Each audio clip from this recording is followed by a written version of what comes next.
money is this huge taboo. We can't talk about it. People talk about their sex life before they talk about their financial life. It is just this shrouded in shame, guilt, taboo, weird awkwardness. I'm like, I want to go there. That place where like everyone's avoiding going, I want to fucking go there. What's up, and welcome to the Artful Dollar podcast. My name is Ryan Roy, and I am infinitely curious about the intersection of creativity, entrepreneurship, and spirituality. And that's what this podcast is all about. Today, I am going to be sharing a talk that I did for a good friend of mine, a fellow tattooer and business coach. Her name is Reese Hilburn. I actually had her on the last episode.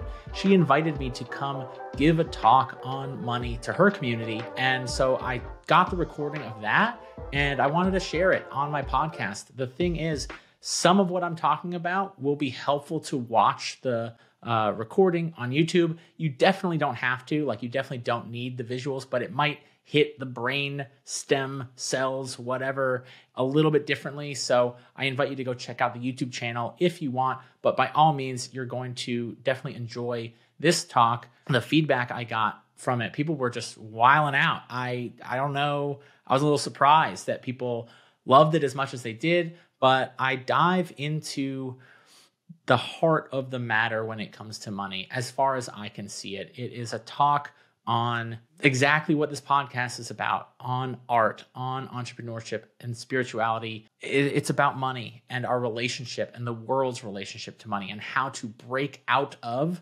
the illusion of money that keeps us trapped on the hamster wheel. And so I'm really excited to share this with you. I hope you enjoy it and give it a listen. Thanks. Ryan and I have gotten actually pretty close in the last few months, and it's just been really a beautiful friendship. We have a very similar mission, and then we're just here to raise the level of consciousness in the modalities that we know how and the way that we like to. And so it's really beautiful to have other like-minded artists. I think you were my first real mentor tattoo friend. I was I don't have any of these people in my life, and it someone that I actually I really got to know and got to love, and just I was ooh, and he expands me, and I feel activated around him. And so it's been really beautiful to be in your space and to to see everything that you're doing. It's just really, really awesome to be a part of. Yeah, this is a real honor, really, really big honor. And likewise, we connected, I don't know, a little over a year ago. And I always like to share the story when I first came across Reese's Instagram. I was just cringe. Oh, she's just out there, just being herself. Ugh. Ugh. That was my first reaction. And in my spiritual practice and my awareness practice, I just always look at that stuff and I'm like, okay, that's interesting. What am I actually resisting about Reese? And it was that I wish I could be as self-expressed as she is. And it was a really eye-opening, impactful experience. Just observing you, that's the impact that your social media, your presence, your expression has on people. I definitely had that on me. I think I've grown immensely in the past year because of that, because of you. So really, really thank you. So honored to be here. So I'm man, I was just at the Evergreen Tattoo convention over the past weekend, and it was just a whirlwind, and I'm traveling and this, and I got sort of sick along the way. So I'm kind of recovering from that, and I've got my tea, and I'm just so happy to be here. So that's where I am. That's who I am today. Who I am is grateful, and always looking, and definitely today, what wants to be said through me. That is what I'm here to share. I've been feeling over the past couple of weeks that something wants to be shared through me, and I'm listening for it. It doesn't come from me. It comes from somewhere, and I'm feeling it slowly drip down into my consciousness, my awareness, and I'm it wants to come out. Where is it? So yeah, what I have to share with you all today is not anything that I've ever shared before on any of the talks I've ever given. It's nothing I've talked directly about in the way that I'm sharing about it today in the course that I lead or anything like that. So I'm really, I was just man, this is in honor of the impact that Reese has had on my life. I need to just say exactly what wants to be said without trying to think about or worry about what anyone else has to think or say about it. And the intention is that everyone leave here with an immense amount of value brought to the table. So that's what I'm here to do. I'm going to share my screen. I am titling this Money, the Heart of the Matter. I think I said I was going to call it the Heart of the Money Matter. I don't know. It doesn't matter. It doesn't matter. That's where I'm starting with it. Let's just put it that way. And so nothing I have to say today is the truth. I don't have the truth to offer. I say that a lot. I've heard other mentors of mine say that, and I really appreciated it because then I didn't have to have that internal struggle of, do I agree with or disagree with what they're saying? When someone presents something to me and they're saying, hey, I'm going to say something, it's valuable, it's also not the truth. It means that I can try it on. I can see how it feels. I can look in the mirror and be like, do I like that? Do I not like that? And then if I don't like it, I can take it off. It's fine. It's not the truth. So know that nothing I have to say is the truth. And I have now led dozens of virtual and in-person seminars on money. All have been focused on financial education. This is a little bit different, and it is absolutely about money, 1,000%, but it's going to be a little bit different than anything I've ever done publicly, for sure, outside of my course or anything like that. So my intention for this talk is, like I said, I want to get to the heart of the matter when it comes to money. And to do that, I can't talk about the things that I normally talk about when I'm talking about creating automated systems for managing money and investing and compound interest and interest rates and leveraging debt to build wealth and all these things that I talk a lot about that are really, really valuable. And I have tons of material on that stuff. And that would just be another one of those talks if I came here and did that. So to talk about what I want to talk about today, I need to go outside of it and like point at it. If I talk about it from within it, I won't actually be able to point at it. There's this, saying in Taoism that the Tao that we speak of is not the true Tao. It's a reflection of it. And so you could say that any of the financial education talks that I give are a reflection of something, but they're not actually pointing at the heart of the matter when it comes to money. And so that's what I'm aiming to do today, is actually talk about as directly as I can what I believe to be the heart of the matter. And so some of you know me, some of you have no idea who I am. So I just figured I would just give you some context. Like, why is this tattoo guy talking about money at all? It's weird. I know it's weird. So let's just let it be weird if that's what it is, right? So I've been a tattooer for 15 years. I own a shop in Brooklyn, New York, Lowdown Tattoo. I've owned it for 7 years. There's been various versions of it, but I've been a father for 4 years. This is my daughter, Veda. She is the light of my life. And the word Veda is a Sanskrit word that means wisdom. And she is my greatest teacher constantly, all the time. I knew before I had her that she would be the greatest teacher that I would ever meet in my life. And she has not disappointed yet. I've been a financial coach for 3 years, and I've been a licensed financial advisor. I was an advisor for 1 year, and then I unregistered. I just worked as a coach for a while. If you don't know the difference, coaches are an unregulated financial coaching, just like, how to manage money, how to save money, what to do. And then a financial advisor is someone that is regulated by FINRA and state regulation authorities. So I have my own wealth management firm called Artful Dollar Capital, and I am licensed to help people plan for retirement and tax planning and legacy planning and anything and everything around financial planning and money. And so I had that license. I worked for a year, unregistered, and then formed my own firm and registered again recently as a financial advisor. So anyway, that's some of my background. But when I am not helping tattoo artists grow their business, you might find me at an ayahuasca retreat. Because before all of that, before tattooing, before fatherhood or working in finance, I have been a seeker my whole life. And that is what led me to all of those things. Being a seeker is what led me to tattooing. It's what led me to being a father. It's really the driving force in my life. And a seeker of what? I don't even know. Like a seeker, I'm just a seeker. I'm just seeking. I'm on an adventure. It's a discovery every moment of every day. And I never in a million years ever wanted to be someone who talked about or had anything to do with finance. It's just not at all what I resisted. I hated the topic of money.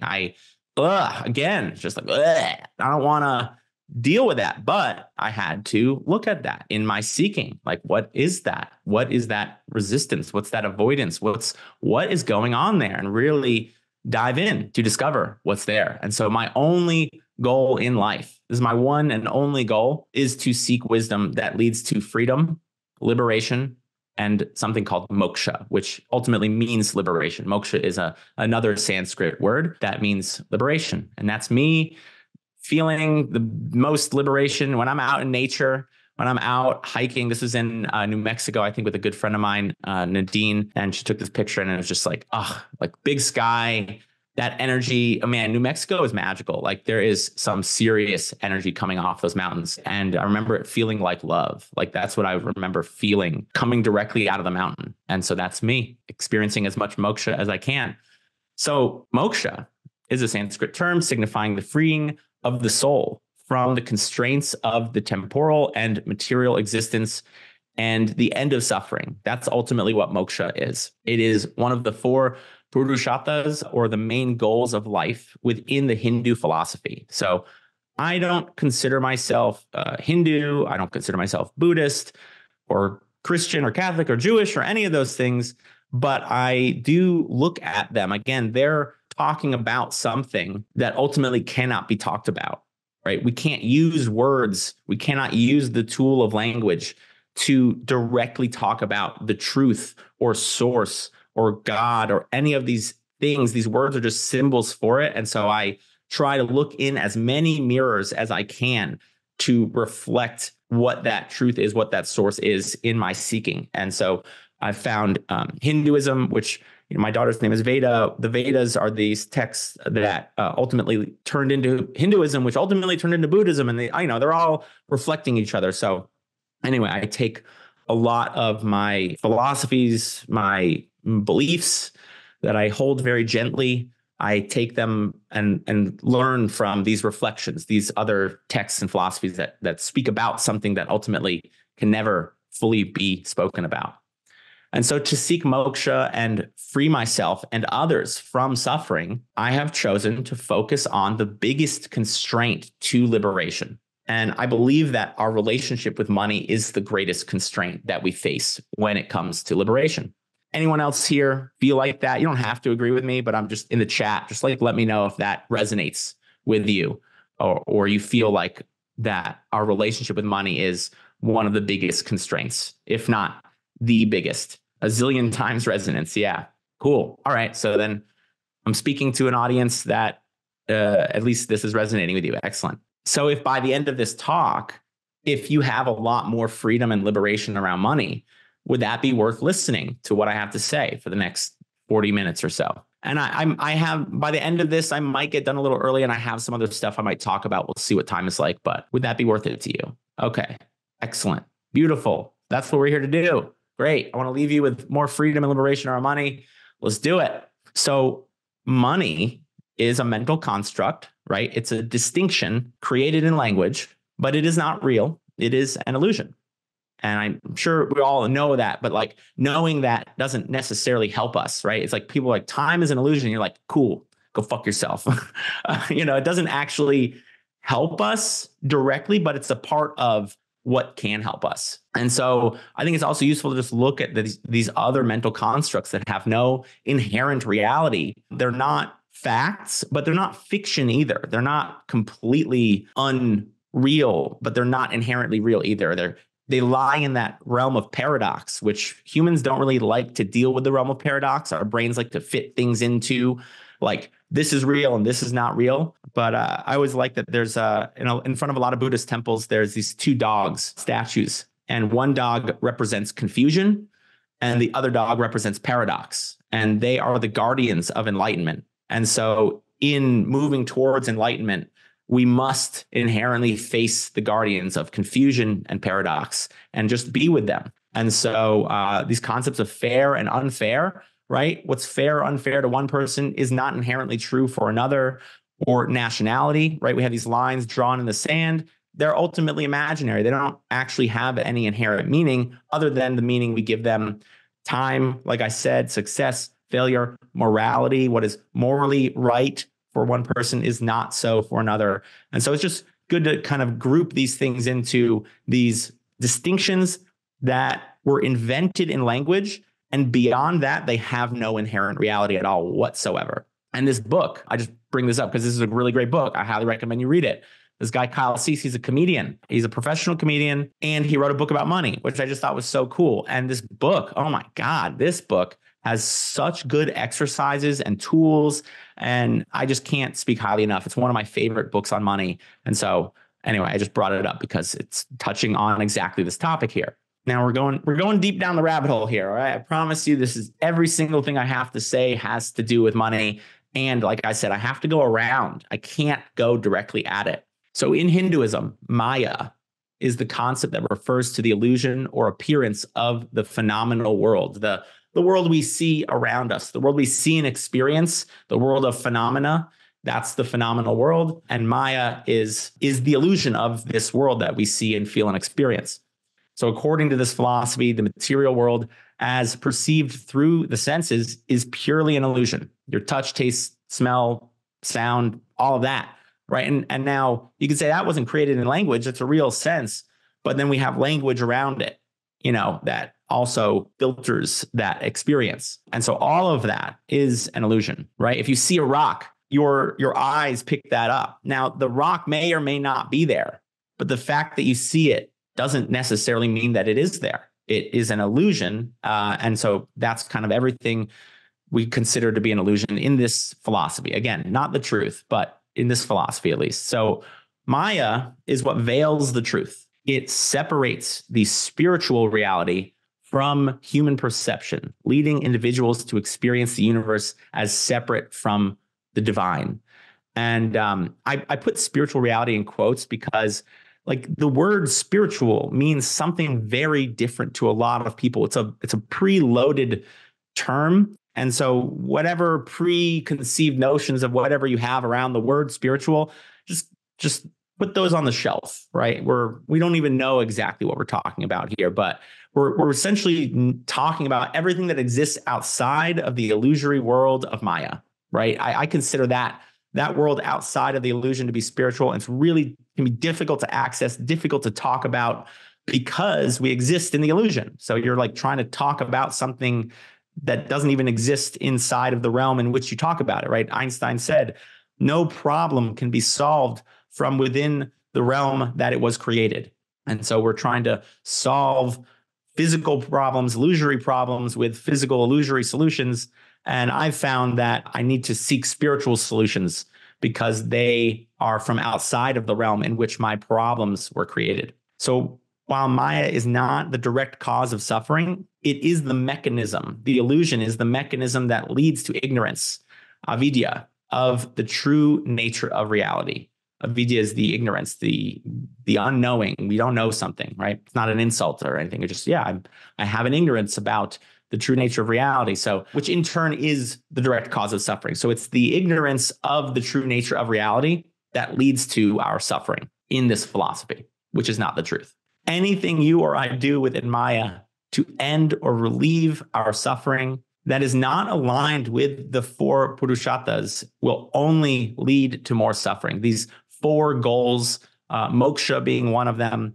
Anything we do within the physical realm that is not aligned with these four goals to end, relieve suffering is ultimately just going to lead to more suffering. That's been my experience. I've tested this out many, many times. I've done a lot of research on my own life. Haven't found relief from suffering outside of these four goals. So moksha is the ultimate purushartha goal. The other three are designed to help us achieve this ultimate goal. And so the other three in the Hindu philosophy are dharma, which is duty. You could look at it as like action. You could look at it as like your calling, like when you're doing something and you're like, man, this is like what I'm meant to do. You just feel it. It's not even logical. That is a sign that it could be in alignment with your dharma, with your duty in life. Kama, pleasure, seeking pleasure, like the Kama Sutra, right? The teachings of pleasure. We're meant to seek pleasure. We're meant to feel good and seek out feeling good. It's okay to want to feel pleasure and seek it. And then artha, which is wealth and prosperity. So this is an interesting one because in most of my life, I looked at like religion or spirituality as being very separate from like wealth and prosperity. Like they're against each other. Anyone here kind of have that preconceived notion that like spirituality is the opposite of seeking wealth and prosperity? I'm just curious if anyone's kind of has that connotation, at least somewhere, at least a little bit, maybe. I even feel it from time to time. I'm not completely freed from that. So I can at least be honest and aware that, yeah, there's a part of me that feels like I'm doing something icky or dirty, right? And so that's present there for a lot of people. If you've been enjoying this episode or found my podcast helpful and you think other people would benefit from listening, then all I ask in return is please leave a quick review or subscribe. It'll take just 1 minute and it might help other tattooers and artists find this podcast and help them. So please, it would mean the world to me and it might make a difference for someone else. Thanks. For most people, acting in alignment with their dharma to pursue kama, pleasure, and artha, wealth and prosperity, that will be the quickest path to moksha. That's the equation, right? Pursue your dharma, find pleasure, create wealth and prosperity for you and the people around you. And that is the quickest path to the relief of suffering. But what about these ascetics, these people who renounce material possessions and pleasure, right? It seems like kind of out of alignment with that. So ascetics, if anyone's been to India, I've been to India, I've seen these ascetics. It's pretty spectacular just to be in the presence of them. So they're also pursuing moksha, right? They're not any different, but their dharma is to go directly towards moksha, bypassing artha and kama.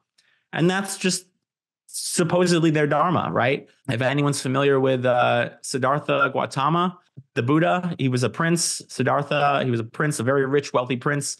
And then he wanted to seek the relief of suffering. And so he left the kingdom and he sought a life of asceticism. And he sat under a tree and he starved himself and he deprived himself of everything. He avoided artha and kama. And after a while, he realized that that wasn't actually his dharma. Now, you could say that maybe it was his dharma to pursue that life so that he could realize that that wasn't the ultimate relief of suffering, that there was a middle way, let's say. So it's really, you can't ever say that you know someone else's dharma. It's impossible.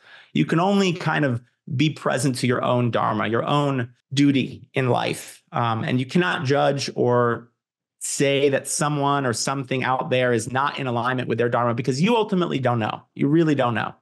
And so for them, they're seeking out their dharma, they're seeking out moksha, and for them, they believe it is to bypass these things. But whatever your true dharma is, will lead you to moksha.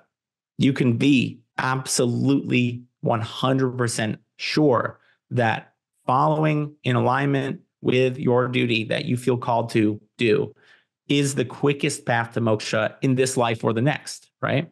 And again, not the truth, but if you don't find it here, maybe you find it over there. We'll see.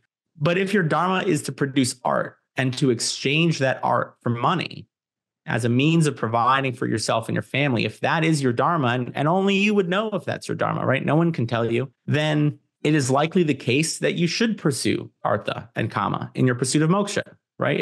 If that's what you're here to do, if that's your duty, and you have a business and you exchange it, there's absolutely nothing wrong in pursuing artha, kama. One's not better or worse. Being an ascetic is not better. It's also not quicker. It's definitely not easier. It's just another way of pursuing moksha, and neither one is right nor wrong. Okay, so if you have a business and you charge money for what you do, that could very well be your quickest path to liberation. For many artists and people in general, there seems to be major obstacles that keep us from creating wealth and prosperity in our lives, right? If we look around the world, there's some obstacles. We can feel them in our own lives. So consider that any obstacle you face in the pursuit of wealth and prosperity, any obstacle is 100% a function of Maya. It exists simply as a part of the grand illusion, and it is not inherently real. And I have consider underlined because I'm not asking you to believe what I'm saying. I'm not asking you to adopt a new belief and suddenly, oh, I believe that all of my obstacles are purely illusions and now I'm free to do this. I want you to actually consider like try it on. Like you're going into a clothing store and you're considering buying a piece of clothing and you're putting it on, you're feeling it, you're feeling the texture, you're actually holding it in your hands and you're looking at it in the mirror and you're considering that maybe every obstacle, every belief, everything that is standing between me and wealth and prosperity is an illusion. Just try it on in the mirror. You don't have to buy it. Okay. You can put it back on the rack, but for this conversation, just try it out. So if it is the case that obstacles you face in your pursuit of wealth and prosperity are 100% an illusion, if that is true, then anything that you do to obtain wealth and prosperity will ultimately leave you feeling like this isn't it. It's this illusion. It's this mirage. Like, what do you mean? Anything I do to obtain wealth and prosperity will ultimately leaving me feeling like this isn't it, because all of the illusions are an obstacles. Like, well, how do you get out of that? Well, we'll find out. We'll see.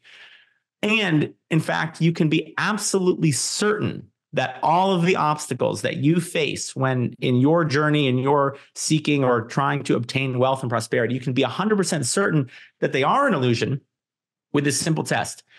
If you currently have a level of wealth and prosperity that you used to consider it, right? Whatever it is that you're looking for, if that's where you currently have, and at one point in your life, if you told that version of you, yeah, you're going to have this, and that version of you would have been like, oh, sick. That's it. That's what I want. And yet you still feel like this isn't it. It is all a mirage and illusion, right? Anyone here feel like if you went back 10 years ago and you told an older version of you that you would have what you currently have right now, that version of you would have been like, sick. I have nothing to worry about. And yet it doesn't feel like it's it. Right? Wow. Isn't that fucking cool? I mean, it's like, it's real. And like, look at all the yeses there. Like, everyone's feeling this way.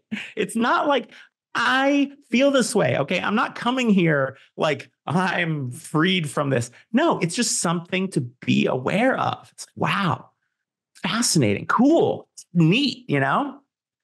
So, in order to eliminate your illusory obstacles, we must first identify as many of them as possible. That's the first task, is just identifying the illusion, identifying the obstacles, looking at it.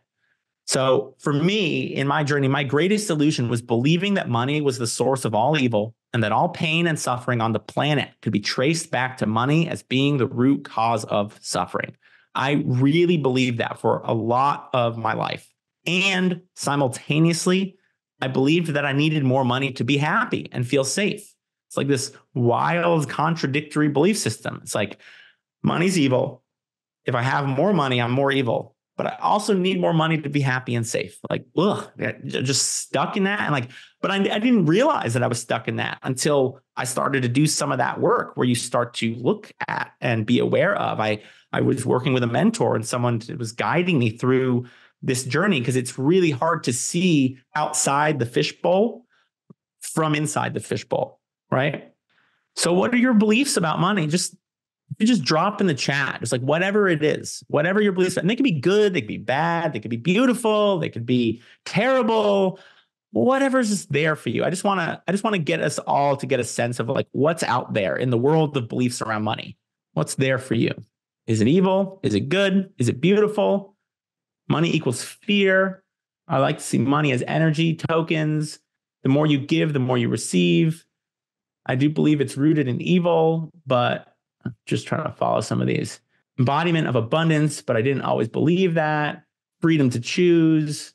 Less money means less safety, right? There's all this stuff there. There's all this stuff. Consider all of that, all of it. The good, the bad, and the ugly, all of it is an illusion. And it's okay that it's an illusion. It's not a problem that it's an illusion. In fact, the more we try to believe that it's bad to have negative beliefs about money, the more blocked we end up being. Like when I deny that I have any unhealthy beliefs about money, and that I used to believe that, but now I believe this, I'm actually resisting something that is still, You don't believe something for 20 plus years and then just stop believing it in 10 or 15, right? There's something was planted in me a long time ago. There's still a little part of me that like thinks money's kind of evil, or thinks that if I had, definitely thinks that if I had more, I'd feel safe, right? And I have a lot of other cool beliefs that I've, created around money being energy and all these things. All of it's an illusion. And there's not a problem that it's an illusion. So I saw that all the feelings associated with my beliefs would enhance this illusion. They would fortify it. They would really build the framework and the walls and the structure, enhancing the illusion, making it feel more real and making it impossible to escape. So these feelings that I felt about money and that I still feel about money, I felt worried about, I felt angry at, I felt stressed by, I felt resistant to, attached to, overwhelmed by, confused by money, and ashamed of money. I have felt all those feelings and I still feel these feelings to a degree. Now, I have tools, I have practices, I have things which I'm going to be sharing with you today to deal with that. And all of these feelings were ultimately a part of the illusion, right? All of these feelings, so all those beliefs, all those feelings. So what are your feelings about money? Like, aside from your beliefs or whatever mantras you have or anything, like, what are you feeling? What are you feeling right now in your life about money? What's there for you? Confused and stressed. Yeah, who here is confused and stressed? That's probably one of the most common ones, right? Money is stupid and it's just a number. Yeah, it's stupid and it's a number. I love it. Stressed. Yeah. Trauma, pain, guilt, shame, all that stuff. And remember, I said feelings are not facts, but they're also not fiction. You do feel stress, don't you? You do feel fear. Yeah, you do. I wish there was a barter system, just anything other than money, right? Anything, right? There's all this stuff. This whole world is arising in the chat around money. This world of beliefs and this world of feelings is all arising around money. Awesome. So this is my illusion that keeps me ignorant of the true nature of reality, which is that everything is divine. This is it. This is my perfect formula, my perfect equation for me. And might not be exactly like yours. Yours could look different, could sound different, could feel different. But money is the root of all evil. I need more of it to feel happy and safe. Those are my beliefs. And then my feelings are worrying, anger, stress, resistance, attachment, overwhelm, confusion, and shame. Right? You can probably throw guilt in there. Guilt's similar to shame, right? But really, shame for me is more accurate, I'd say. And so it's like, that's my equation. That's my illusion. And I keep thinking if I do something in the illusion, I can avoid worrying about money, or I can avoid being angry about it, or it's maybe I justify being angry about it. And I can do something to not feel stress. I can attach to this and resist that. And that's going to help me not worry about money anymore. And then if things get too overwhelming, then I can just say, well, I'm confused. And then I can feel shame that I don't know. And then I feel more worried. And it just goes on and on and on. It's like a bouquet of flowers. And they're all different flowers. And they all smell a little bit different. That's all, right? Just a bouquet of flowers. Not good, not bad. It just is. And so giving into any of these beliefs or feelings will ensure that I continue to suffer about money. Fascinating. Like a Chinese finger trap. The more I try to get out of the trap, the more stuck in the trap I am. That's cool. Neat. All right. That's how this thing works. I didn't know that for a lot of my life. And you know what? A lot of the time I forget that's how it works.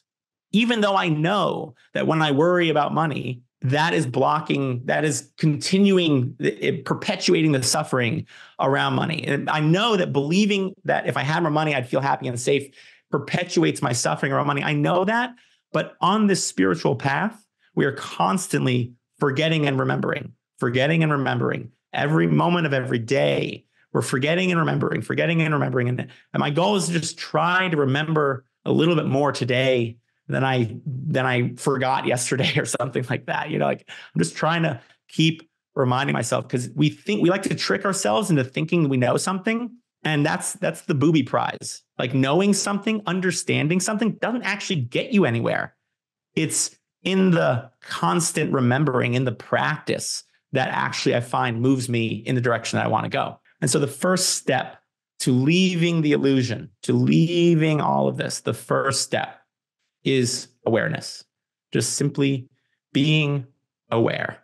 And so this is a scientific, accurate diagram of awareness. I don't know if anyone's ever seen this or familiar with it. This is actually scientists all over the world studied awareness. And this is actually what awareness looks like. So if I were to describe what you're looking at, if you don't know what you're looking at, this awareness is, I'm a jackass and I need that carrot.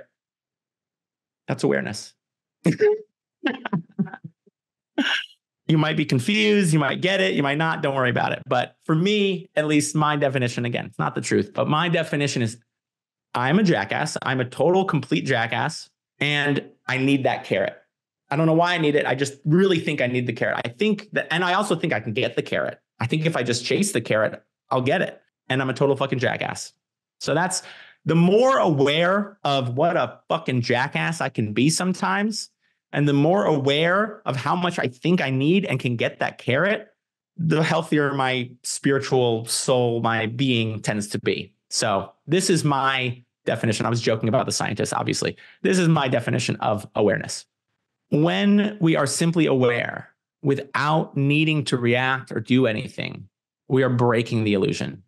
When it's like, I'm a jackass and I think I need a carrot. I'm a jackass and I think I need a carrot. Huh. And I don't need to do anything about that. I can just be a jackass that thinks he needs a carrot. Cool. I don't have to avoid being a jackass. And I don't have to try to get the carrot. I can just be that and it's okay. Sick. It breaks the illusion because the illusion constantly has you avoiding being something you don't want to be while trying to get to something you think you need. That's the illusion. So for you, it might not be a jackass, it might be something else where we want to avoid being this and we want to try to be this. That's the system. That's the code. And we're stuck in it and we're constantly trying to avoid this and get to that all the time. And it's like, oh, I can be the thing I avoid and I don't need the thing I think I need. It totally fucks the system. The system cannot handle it. And in that moment, a tiny gap is formed, a space where something new can be created from outside of the illusion, from outside of the matrix. In that moment that you stop resisting the thing you don't want to be and you stop trying to get the thing you need and you just be that you're avoiding and you're trying.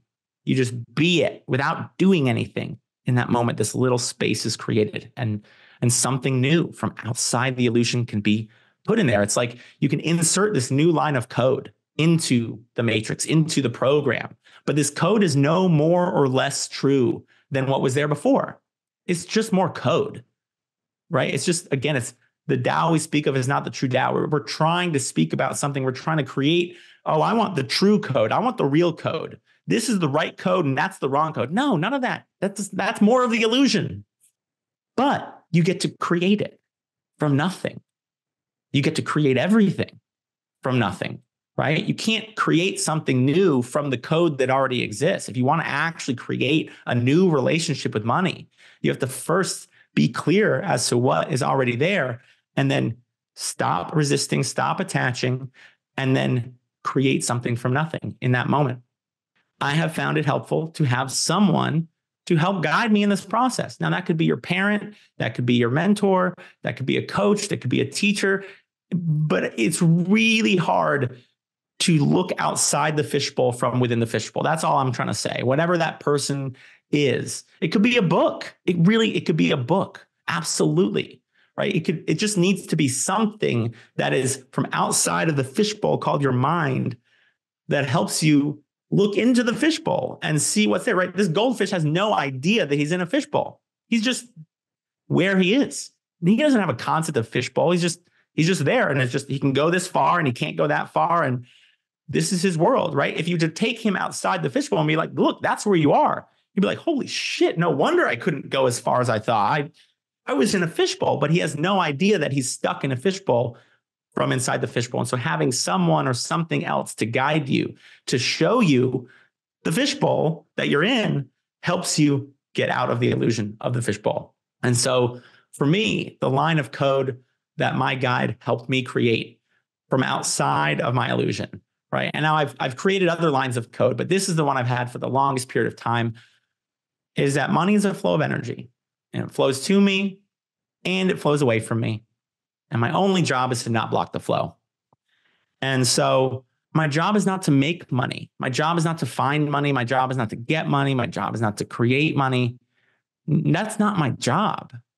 My job is to get the fuck out of the way and just know that there's this flow of money that's flowing to me and away from me. And literally, if I were to just stop blocking the flow, if I were to stop worrying, if I were to stop attaching, if I were to stop reacting, if I were to stop avoiding, stop excusing, like all of it, just be in my most purest form. There's this quote from the Tao that my dad always says. He says, when nothing is done, nothing is left undone. And when you just be and then let that channel flow through you, let that energy, because money, energy, creative energy, expression, love, like they're all actually part of the same energy. We fracture them out and then we talk about them like their money and their love and their creativity, right? We use language to create distinctions to separate this thing that is ultimately one flow that's all around us all the time. And when we just stop reacting and just like, I'm a jackass that wants a carrot. Cool. Great. Like I actually stop blocking the flow. If you're serious about taking control of your money and your financial future, I have 2 seminars that I want to share with you. These are completely free. You can find the link down in the show notes. One is on a 3-step marketing formula that has helped tattooers earn thousands more per month and honestly reshapes the entire way that you think about marketing yourself. And the other goes in depth into a blueprint that you can follow to create financial stability as an artist earning a regular income so that you can properly deal with taxes, save and invest for the future and buy a house, retirement, and all that fun stuff. So just check out the links in the show notes to get the recordings of these free seminars. So while being aware of my beliefs and my feelings around money, right? Recognizing what I am, recognizing that they are the illusion, all of them. Like when I think I'm confused, I'm like, am I really confused? Or have I not taken this thing apart in a way that I can actually digest? And am I just telling myself that I'm confused because I actually just want to resist actually having to be responsible for whatever it would take to be or do that thing that I want? So I'm just going to say I'm confused, right? Whatever it is, whatever is in the way, the illusion, I would repeat this mantra. I would just center myself on this. Money's a flow of energy. It flows to me. It flows away from me. And my only job is to not block the flow over and over and over. Just because everything else, look, this is bullshit.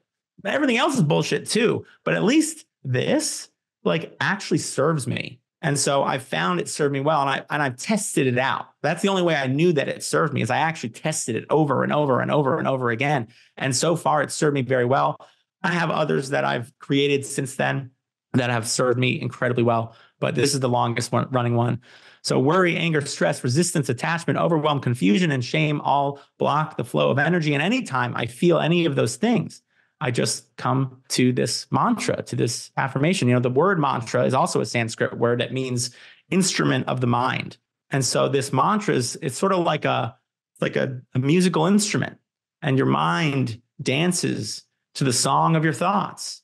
And then your mind dictates your actions, and your actions dictate your habits, and your habits dictate your identity, and your identity dictates the direction of your life. And so if you want to change the direction of your life, just pick up a different instrument, just play a different instrument, and you'll just see your life starts dancing to that instrument. So again, this is not the truth. Nothing that I've had to say today is the truth. It's just a jacket that I'm asking you to try on, see if you like it. If you don't like it, just put it back on the rack. The truth can never be held inside the illusion of Maya. It can only be sought after.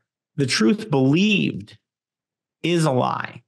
And you could almost say, like, if you hold your beliefs too tightly, you've distorted them. If you believe something's the truth and you think I have the truth and you hold it too tightly, like, yeah, now I finally have the truth. This is the truth. See? And your truth is wrong because my truth is right. You've distorted the truth. It's no longer the truth. It exists in that realm of paradox that our human minds cannot fit into a box in an even, neat, simple way. And so don't hold any of your beliefs too tightly. Just hold them loosely, you know, hang on to them while they serve you. And the minute you realize they don't serve you, just let them go. Like they're just like tissue paper. So be aware of your beliefs about money. Hold them loosely and gently. And from there, from that place, pursue wealth and prosperity. This is the heart of the matter when it comes to healing your and the world's relationship with money. I mean, people are so tightly wound. And that's why I got into the money work, is because I'm like, wow, nothing triggers me or other people in the way that money does, right? Money is this huge taboo. We can't talk about it. People talk about their sex life before they talk about their financial life. It is just this shrouded in shame, guilt, taboo, weird awkwardness. I'm like, I want to go there. I want to go that place where like everyone's avoiding going. I want to fucking go there. Like that's like the first people to go to the South Pole or the Antarctica, or whatever, right? They wanted to go where no one fucking wanted to go. Like, I want to go there. Let's fucking put shit, like, let's go. Let's fucking go. So that's why I do this work around money. And then all the practical stuff, all the systems and automations and the investments and the education and the insurance and the trusts and the credit cards and the debt and right? I get to play and dance in that because I'm not resisting going to the place where no one wants to go. And that for me is the heart of the matter. And if I could share this with more people, if I could give more people that kind of freedom to be and act around money, well, I feel like that's my purpose here in this, inked up meat sack that I happen to embody for, however long I happen to embody it on this rock floating around a fireball in the middle of fucking nothing. And who fucking knows? But that's what I'm here to do. So thank you for listening to what I have to say. I don't know if there's any other time I can talk a little bit more. I do have something I wouldn't mind just sharing real quick, which is why do I choose to work with artists? So I'm obviously an artist. I've been an artist my whole life. My mom is an artist. My mom's an artist and my dad's a philosopher. So like, that's where I come from. And I look around at the world, and I'm not going to get political or anything, but like, I just look at all of it. I look at the money. I look at the politics. I look at health, physical health. I look at all of it, and I just see that people are very stuck in some specific modalities, specific lines of code, specific thought processes. And I know that they don't serve us. I definitely see, because I see the results, right? Every system is perfectly designed to produce the results that it gets. So our current system is perfectly designed to produce exactly the results that we've been getting. And look around, it's like, it's good. Like, there's a lot of good shit. Oh my God, there's so much good shit, but it could be better. And I see a lot of pain and suffering out there in the world. I see we have so much, and yet we feel so much pain. It's wild. So I see what's needed more than anything, right? The climate crisis, the political crisis, the money crisis. What's needed more than anything is creativity. We can't keep thinking the same way that we've been thinking and try to produce different results. We're just going to keep fucking going on that hamster wheel, producing the same fucking result. And so I see that artists struggle with money, right? Now, the reason artists struggle with money, I used to be very against that archetype of like artists are bad with money. I come to realize recently that artists are bad with money, but it's okay that they're bad with money, because the reason that they're bad with money is because artists are inherently very sensitive. We feel a lot. We are like raw nerves. And that thing that makes us so gifted in our creativity, that sensitivity, it actually works very much against us when it comes to money. Money is it's a mathematical equation. It's a mathematical decision made within the construct of human psychology, right? It's a finite, specific mathematical decision made within the fucking chaos between my fucking ears. And so that's why artists struggle. We're really emotional. We're really sensitive. And those things that are our gifts, our superpowers, are also can be very defeating when it comes to money. And that's why I'm such a big proponent of automation and take it away, take it out of my hands so that I'm not making emotional decisions about my money. I want to decide as little as possible about my money. I want to set it up so that I'm set up to win. And so I want to see money is power. Let's just be real. Money is power in the world, right? That's the truth. Also, by the way, nothing I said is the truth. That's the truth. No, I'm joking. That's not the truth. But it just seems to be that money is power. And so in my mind, if we put more money in the hands of artists, in the hands of creatives, if we had them stepping outside of the illusion and actually creating wealth and abundance and prosperity for themselves, I would see the power start to shift in a creative direction. I don't know where that leads us, but it definitely leads us somewhere different than where we've been headed. And that's what I would like to see. I would like to see more of the power in the hands of the artists that are the creative dreamers and thinkers that I think the world needs right now. And so I could try to fight climate change. I could try to be political. I could try to do whatever I think I need to do. But my gift, why I'm put here, is to put more power in the hands of the creative thinkers and dreamers that I think are ultimately going to lead to the change that the world really needs. And that's why I'm here. That's why I'm talking to you. And I really am so grateful for this opportunity. So I just want to thank everyone that listened to me rant on. And I hope it was helpful. And if you need anything, I'm always down to chat. I also have a Facebook group if it's okay for me to share. We talk more about the money stuff, the actual practical, tangible money stuff I can share. Is it okay if I share that, Reese? Yes. Okay, share cool. it, please. We love it. Cool. I'm pretty regular in it. Like I try to do stuff every week. I talk about taxes, talk about whatever I can, saving. If you want, it's called Pirate to Professional because I like helping these pirates step off the pirate ship and into a house and a retirement plan. That felt good. That felt good to get out. That was like it was needed to get out. I felt like it just needed to come out of me. I feel like I got the last drop. So thank you.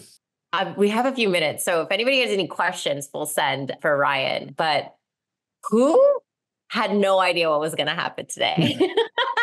Me. Who had no idea they were about to be taken on a motherfucking journey, right? That was, so nourishing to my soul, Ryan. I love being a part of your classes. You've such beautiful wisdom. You care so much. Like you can feel the care, like how much you care about this work and how much the way you lead and the way you connect with us, especially it's because we're artists and we have that like little rough side to us that it just kind of understands.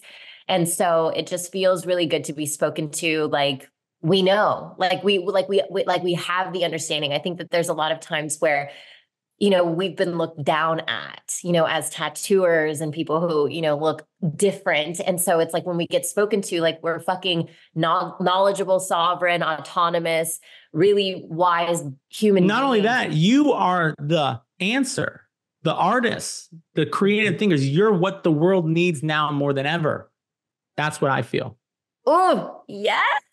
What I'm learning from Reese is that like I need to share more of this stuff on social media. Like I don't talk about this. That's why everyone's like surprised. Is like I touch it a little bit and then I'm like, they don't want to see that. But I'm like, why am I so fucking afraid to just like share this stuff? This is what's in my fucking heart. When you came to my in-person seminar in New York, that I forget what month it was. Yeah. And it was like you were meant to be there because we had one other man in there.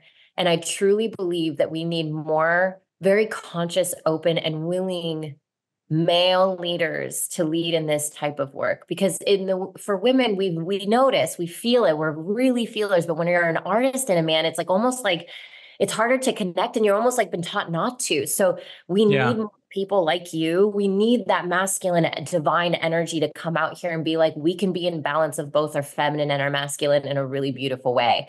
And that's Absolutely. like, I think that's what we had this conversation before. I'm like, we need more male leaders like this, like you. So I am so happy when I see your content coming out this way. Holy shit, my mind is like blown. So I'm like, fuck yes, we're doing it. We're doing it. Yeah. I figured I had license to just be my motherfucking self. Well said. Always. On here. So my dad is a big inspiration. And my dad grew up in like severe poverty. He had 8 brothers and sisters up in Maine. And they didn't always have shoes. They didn't always have like anything. And so he had his own challenged relationship with money that he has been on his own path. And so I guess really, if I'm honest, like it was in him dealing with his relationship with money that probably inspired me to seek out my own. And then I've worked with a number of coaches and programs and all kinds of things because I'm just a seeker. I'm just like, what don't I know? I've gotten to the point where I move towards things that like slightly bother me. And like, that's like a sign that like, I need to move towards it. I've trained myself. Normally we move away from things that slightly bother us, right? I've like flipped that thing and I'm like, ooh, it's slightly bother. It's not completely pissing me off. I mean, even then I might want to find out what's going on, but if it's just slightly bothering me, I start to move. I'm like, what's there? So sometimes there's courses or coaches that bother me that I'm like, but why is it bothering me? There's something, it's this weird thing. And it makes it so hard to find the truth, the source, is because it's like our programming, our illusion is telling us to move away from it.